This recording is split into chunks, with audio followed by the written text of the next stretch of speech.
병이 없는 건강한 사람도 언제 어디서 어떤 그 위급 상황에 처했으면 아무도 예측할 수가 없습니다. 네. 근데 이렇게 위급한 상황에 처했을 때 응급처치 요령을 알고 있다면은 네. 당황하지 않고 현명하게 대처할 수 있을 겁니다. 그렇습니다. 응급처치 한 사람의 생명을 구할 수도 있습니다만은 우리가 의외로 그 방법을 모르기 때문에 불행한 결과를 낳기도 합니다. 그래서 오늘은 기공을 통한 응급처치 요령을 배워보겠습니다. 세계기공연구회 김우식 회장 나오셨습니다. 어서 오십시오. 안녕하십니까. 네, 안녕하십니까. 응급처치, 기공을 통해서 어떤 처치법들이 있을까요?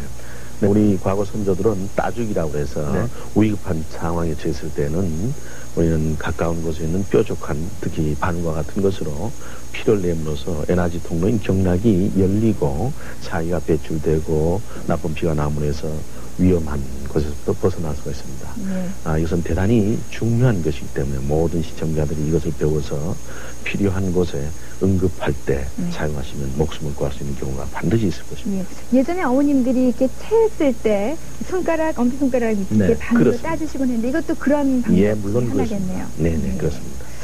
그렇다면은 주로 어떤 증상에 쓰입니까, 이 방법은? 우리가 갑자기 기가 막혔을 때 우리가 일반 생활 속에서 만난 게 너무나 많습니다. 갑자기 감기가 걸렸다, 기침을 한다, 또는 연탄가스다, 또는 특히 가장 위험한 뇌졸중이라고 한다든지 또는 독충에 물렸을 때 기타 모든 우리 주변의 상황이 대부분 갑자기 기가 막힌 것이기 때문에 거의 대부분의 경우에 우리는 이러한 것을 사용할 수가 있습니다. 네. 어떤 도구들을 사용하게 되나요? 우선 그 의료기상에 가면 전문적으로 하는 것은 삼능침이라고 하는 것이 있습니다. 모서리가 3개 나는 것이 있는데 그것 없어도 우리 주변에서 얼마든지 이와 같은 뾰족한 이쑤시개라든지 가까이 있는 핀이라든지 또는 바늘과 같은 것을 가지고 얼마든지 쉽게 이용할 수가 있습니다. 따는 것 자체는 누구나 할 수 있는 쉬운 방법인데 혹시 부작용이 있거나 그렇진 않습니까? 네, 전혀 부작용이 없습니다. 어떠한 경우도 부작용이 없습니다. 혹자는 소독되지 않는 것으로 해서 위험하지 않을까 이렇게 얘기하는데 전혀 그런 생각할 필요가 없습니다. 기라고 하는 것은 위험성이 없다라고 하면 위험성이 없는 것입니다. 특히나 응급처치라고 하는 것이 더 우선되기 때문에 그와 같은 것은 고려하지 않아도 될 것 같습니다. 그럼 우선 체했을 때 어떻게 하는 건지 응급처치법. 예, 우리는 누구든지 체했을 때의 경우를 대부분 잘 압니다. 이것은 엄지손가락이 위급한 경우에 가장 많이 쓰이는 것인데 이 엄지손가락은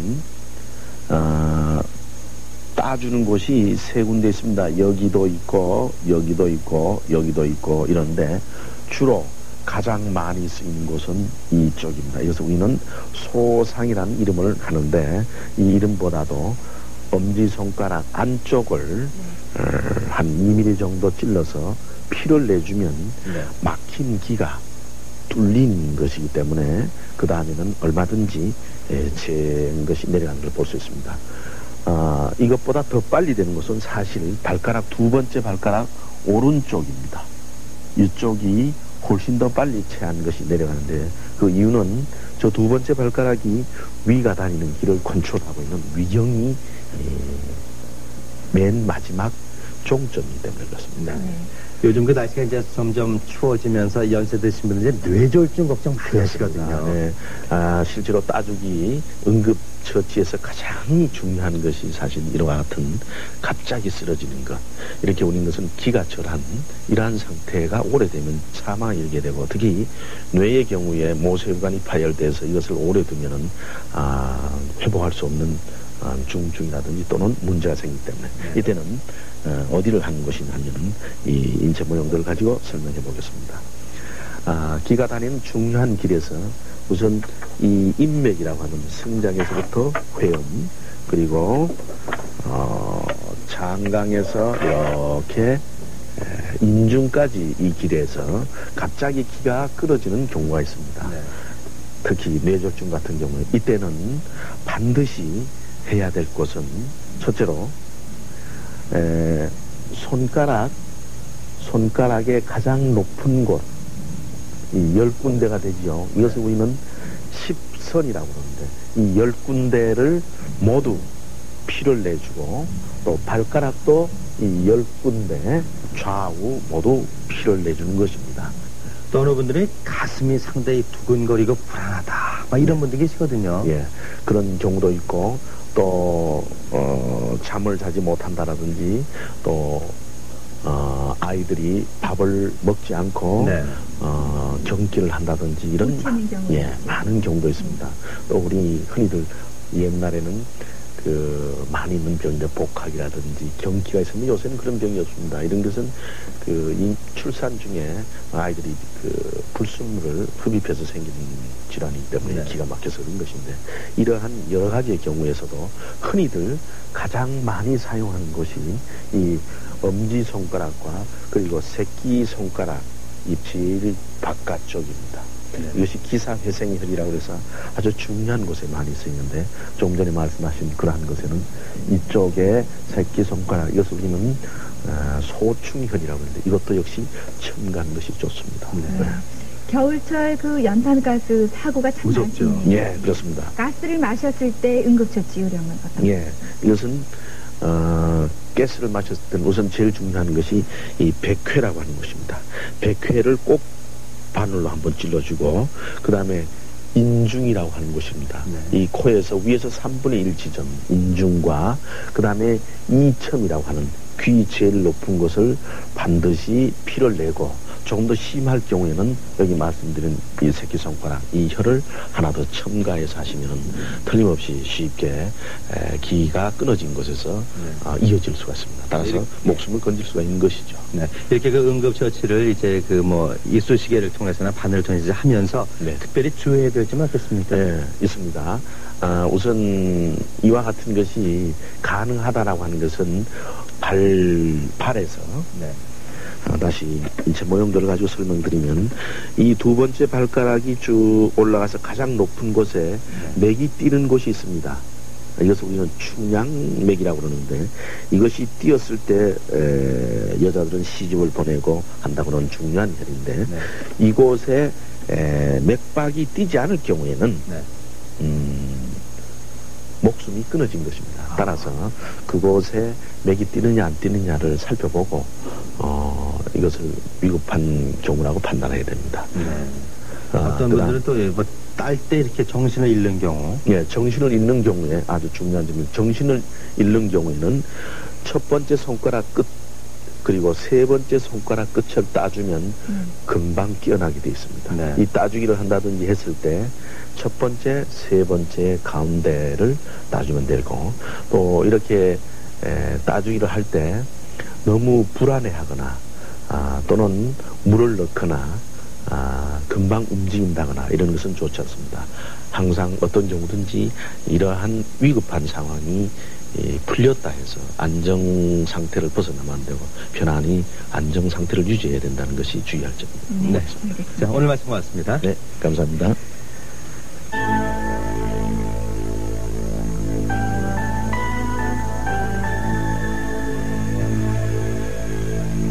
앞서도 말씀드렸지만은 감기 환절기에 감기 한번 걸리지 않은 분들이 안 계실 정도로 참 많은 분들이 감기 때문에 고생하셨는데, 그만큼 우리는 좀 감기를 소홀히 하는 것 같아요. 네, 그렇습니다.